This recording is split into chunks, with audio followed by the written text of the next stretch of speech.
quels inconforts ça va susciter, qu'est-ce qu'on va apprendre de tout cela. Oui.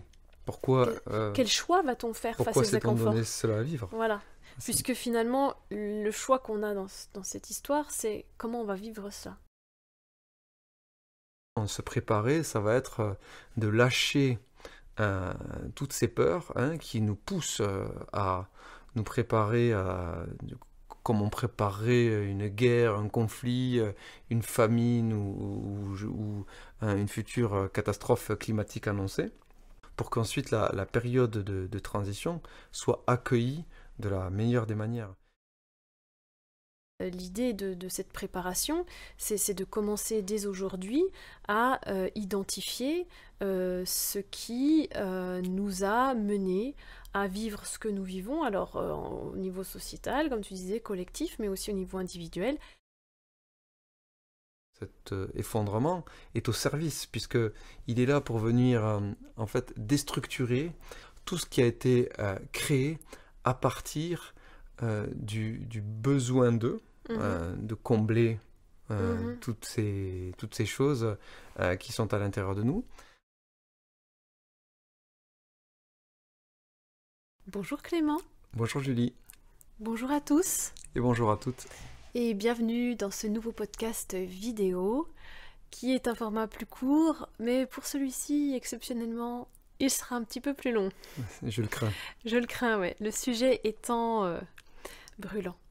Oui, puis immensément vaste, parce que il s'agit de parler donc de l'effondrement, ce virage civilisationnel qu'on a amorcé déjà depuis quelques années.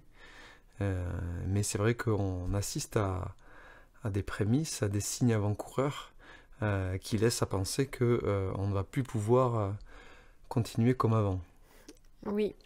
Donc la question c'est comment se préparer à cet effondrement ou à ce virage civilisationnel si on veut ne pas y mettre de charge peut-être émotionnelle dedans. Oui, affective. Affective, parce que l'effondrement, évidemment, ça suscite beaucoup de peur. Oui. Ceci dit, c'est véritablement ce qu'il semble nous attendre. Se profiler, oui. Ouais.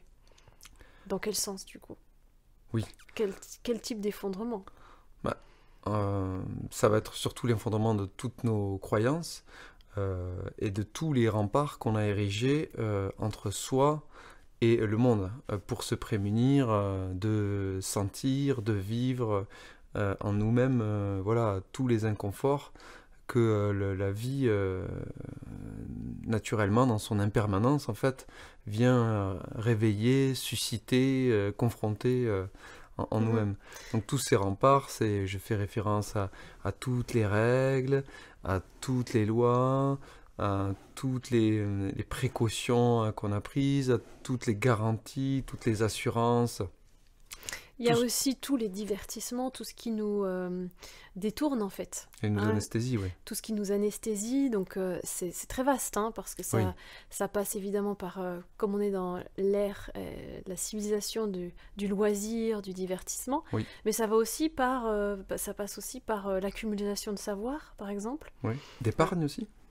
D'épargne, tout ça qui détourne toujours le regard de l'intérieur, en nous encourageant toujours plus à aller voir à l'extérieur ce qu'il se passe, à dénoncer, à s'offusquer, à y voir l'injustice à tous les coins partout. De rue.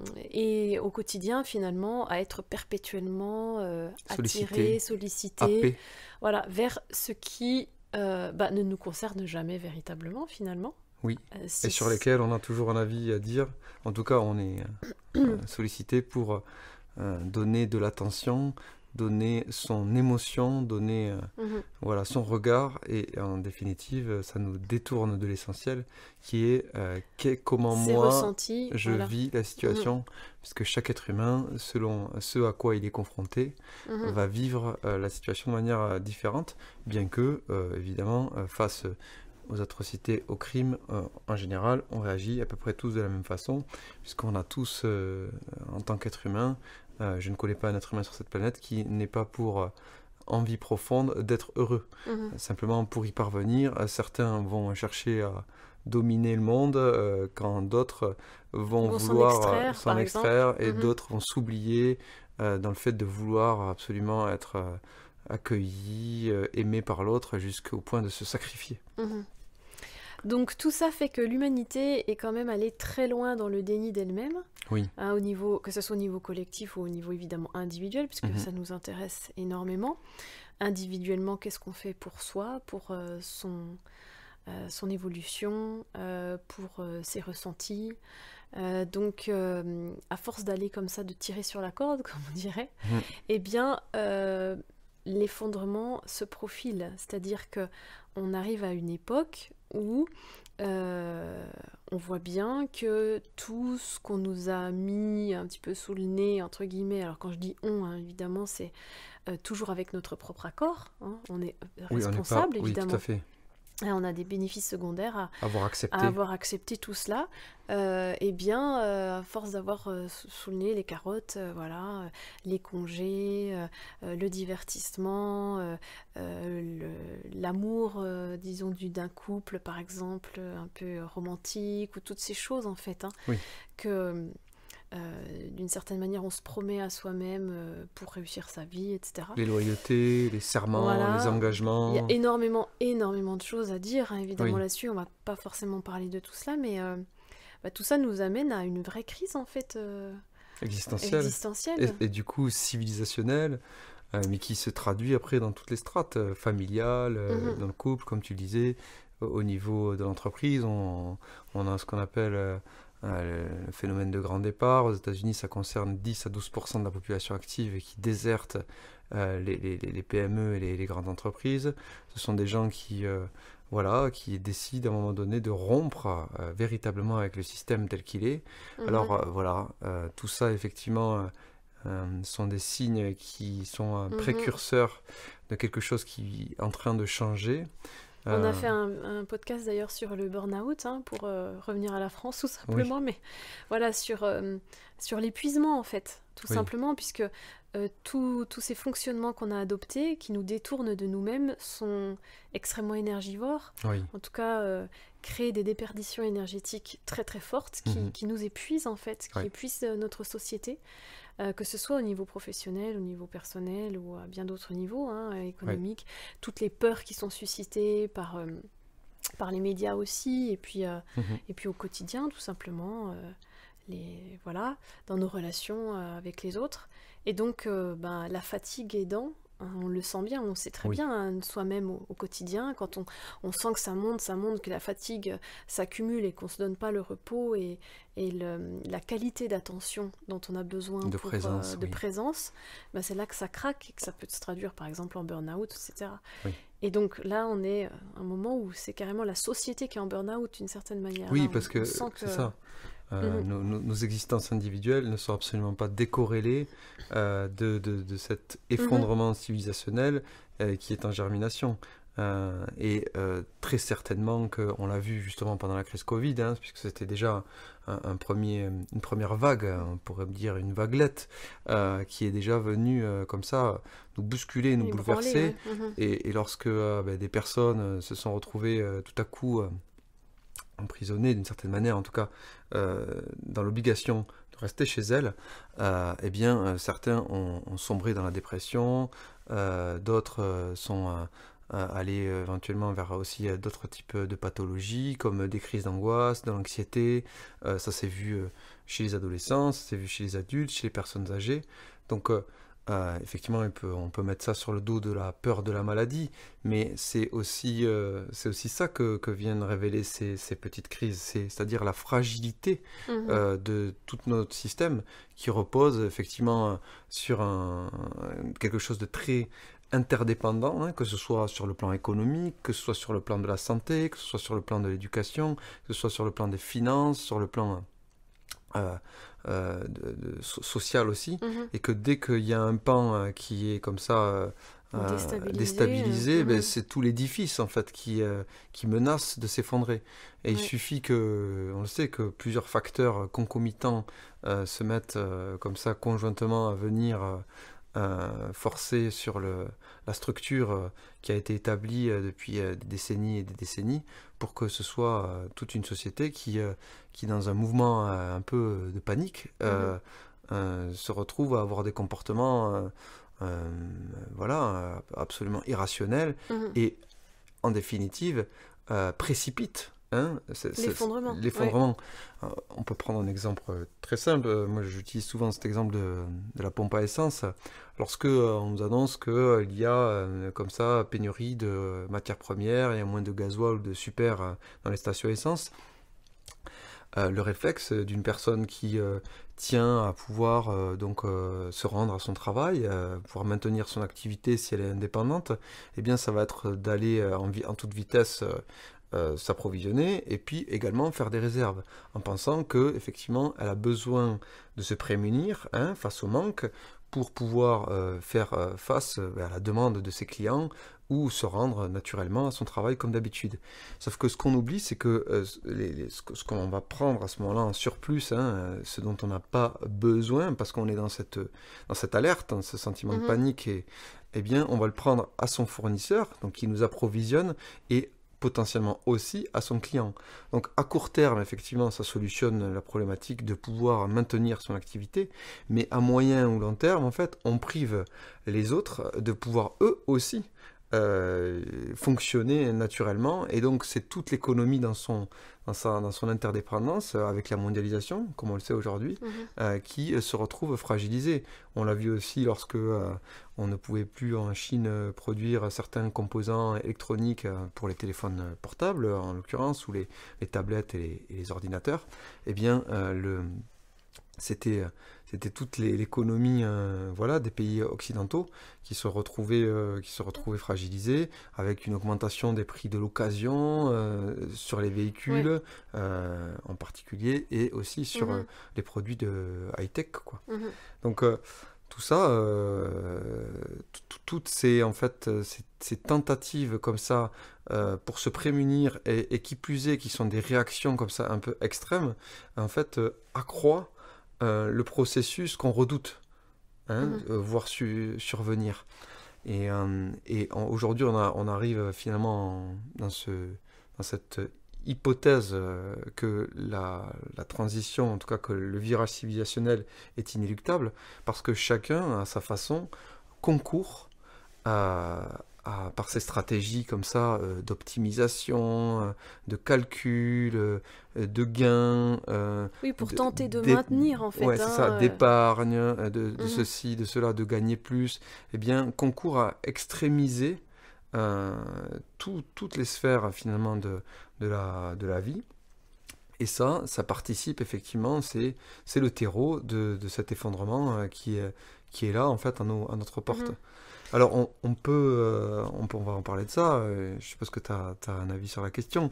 On peut chercher à se prémunir de 1000 façons en fait de cet effondrement. Certains vont faire des provisions, d'autres vont construire des bunkers pour les plus aisés, certains vont se mettre à acquérir des connaissances au niveau du potager, de la survie. D'ailleurs, il y a les survivalistes, choses comme ça.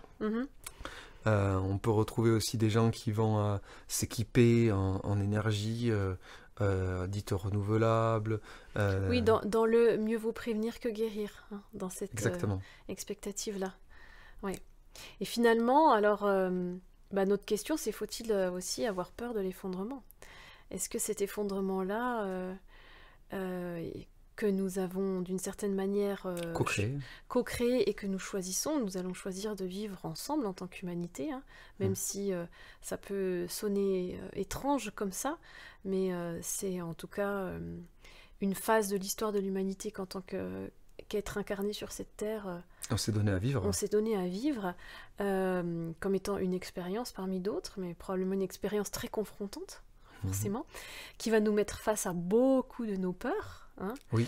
Eh bien, faut-il la redouter, cette expérience que faut-il en faire Faut-il s'y préparer ? De quelle manière ? De quelle manière ? Et qu'est-ce qu'on va en faire, quoi. Alors, faut-il se préparer ? Oui, bien sûr, à mon sens. Et d'ailleurs, pour ma part, j'ai le sentiment d'avoir depuis plusieurs années déjà une intuition Oui. qui m'a poussée d'une certaine manière à me préparer, mais pas dans le sens qu'on peut entendre, qui va être le sens de, comme tu disais, acquérir du savoir pour se prémunir du manque. Faire des réserves d'or. Alors, soit faire des réserves d'or, soit faire d'acquérir une certaine connaissance en termes de survivalisme, comme tu disais, ou de connaissance voilà, des plantes sauvages, ou des choses comme ça, même si c'est quelque chose qui m'a intéressé pendant un temps. Mais je sais que en tout cas pour moi, ça ne passera pas par cela, par cette accumulation ni de biens ni de savoir. Peut-être que tu peux nous dire pourquoi? Alors, pour moi, parce que c'est un sentiment profond que déjà l'accumulation de biens est d'une certaine manière factice, puisqu'elle est basée sur une peur du manque, qu'elle peut tout à fait aussi disparaître. On peut faire des réserves qui peuvent être pillées. Hein, Oui. On peut arriver dans des extrêmes, hein, c'est-à-dire que, comme tu le disais avec l'épargne, hein, on peut épargner tout ce qu'on veut, mais le jour où l'argent l'argent ne vaut plus rien, rien. hein, ça me rappelle les paroles des Amérindiens qui ont rencontré les premiers Espagnols et qui s'interrogeaient sur pourquoi cette soif de l'or, puisque l'or ne se mange pas. Oui. Hein, donc j'ai envie de dire, c'est un peu pareil avec l'argent, hein, c'est Oui. même complètement pareil. Donc pour moi, c'est aussi, disons, quelque chose qui me paraît évident. Quant à l'accumulation de savoir, effectivement, ça peut être tout à fait utile, mais il y a au fond de moi la certitude que lorsque la peur du manque est dissoute, Oui. hein, c'est-à-dire quand la confiance, La foi est totale est ramenée là. à sa véritable place Oui. en soi, tout est fait pour que voilà, on ne manque en tout cas de rien, ou on soit en tout cas pourvu de ce dont on a besoin Oui. pour vivre exactement ce que l'on a besoin de vivre. Oui. Hein, que ce soit confortable ou inconfortable, c'est-à-dire que l'issue n'est pas forcément toujours un contexte extérieur ou des circonstances de contes de fées. Hein. C'est Oui. pas du tout ce que je dis. Oui, oui. La vie, la solo de Voilà, surprise en fonction de... Voilà, la vie selon moi n'est pas une succession de moments joyeux, lumineux et qui doivent durer toute la vie, mais à l'inverse, une succession d'expériences que nous sommes amenés à vivre, qu'on a choisi de vivre pour se rapprocher toujours plus de soi. Et qu'on a la capacité d'accueillir, puisque... D'accueillir et de transcender. Oui. Et c'est en ça aussi que cette expérience de l'effondrement, faut-il la craindre? Évidemment, j'ai déjà la réponse, dans le sens où si nous la vivons en tant qu'à la fois individu et collectif, c'est que nous avons la capacité de la traverser. Alors après, quels inconforts ça va susciter? Qu'est-ce qu'on va apprendre de tout cela? Oui. Pourquoi quel choix va-t-on faire face aux s'est-on inconforts? donné cela à vivre? Voilà. Puisque finalement, le choix qu'on a dans cette histoire, c'est comment on va vivre cela. Oui. C'est pas, je fais le choix de m'épargner la faim en faisant des réserves. C'est, je fais le choix d'être dans l'absence de confiance et dans la peur. Je peux tout à fait faire des réserves en partant d'un espace différent. Oui. Mais encore une fois, c'est le choix qui est le mien de quel espace j'interagis avec les circonstances avec les extérieures. circonstances, avec les situations. C'est important ce que tu dis, parce que c'est vrai que ça t'est démontré en physique, c'est-à-dire que les fréquences, en fait, de même nature, s'agglomèrent et s'attirent. Donc effectivement, dès l'instant où on viendrait comme ça à acquérir du savoir ou des matériaux, ou bien des denrées, ou encore des ressources financières, à partir de cette idée de je me prépare au pire, hein, donc de cette peur du lendemain, de cette peur de l'effondrement, de cette peur du manque, eh bien j'attirerai nécessairement, pour avoir tracté cette énergie, les fréquences qui vont m'en départir, qui vont m'en démunir. Donc si je fais des réserves, je cours le risque d'attirer des pilleurs. Si je me munis d'une arme, je m'expose au fait d'avoir des gens armés, Agressif. agressifs, voilà, violents, qui viennent aussi à moi. Donc en fait, c'est justement se préparer, ça va être de lâcher toutes ces peurs, hein, qui nous poussent à nous préparer comme on préparerait une guerre, un conflit, une famine ou une future catastrophe climatique annoncée. C'est de lâcher tout ça, donc cette période-là qui précède cet effondrement, avec, comme je le disais tout à l'heure, ces vagues qui vont arriver là, les unes derrière les autres, vont nous permettre comme ça de nous départir pour qu'ensuite la période de transition soit accueillie de la meilleure des manières. Mhm. Et se préparer, c'est bien ça dont il s'agit, c'est-à-dire c'est petit à petit se transcender nos peurs, se hisser au-dessus de tous ces réflexes archaïques qui nous ont conduits en fait au bord de ce précipice. Et en vérité, cet effondrement est au service, puisque il est là pour venir en fait déstructurer, euh, quelque part anéantir tout ce qui a été créé à partir du besoin d'eux, de combler Mhm. toutes ces choses qui sont à l'intérieur de nous. Il est venu aussi donc nous départir du fait d'avoir eu un besoin de faire pour obtenir de la reconnaissance, pour obtenir Du du pouvoir. pouvoir, pour Mhm. obtenir de l'argent, pour obtenir du contrôle, pour Mhm. obtenir tout un tas de choses sur le monde, et pour qu'on puisse ensuite donc assainir tout cela et rebâtir, non plus à partir d'actions intéressées ou d'actions projetées ou idéalisées, mais d'actions fondées sur véritablement l'amour, le partage, la collaboration, mais non plus en tant que valeur érigée comme étant un bien, mais simplement parce que c'est ce que nous sommes intérieurement. Donc sur l'écoute de notre nature originelle. Mhm. Donc l'effondrement est un peu comme un, un reset de chaque être humain.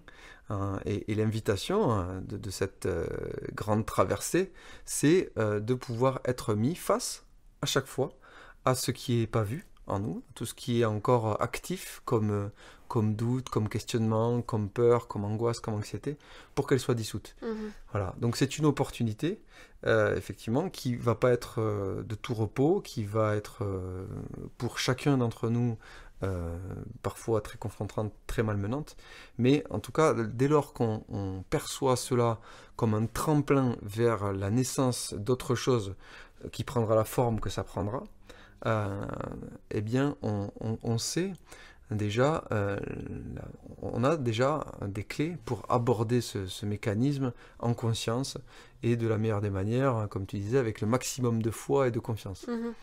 Oui, justement, la conscience, c'est ce sur quoi j'inviterais en fait, hein, les gens qui nous écoutent à mettre de l'attention pour cette préparation, pour Oui, cette fameuse période préparatoire à l'effondrement.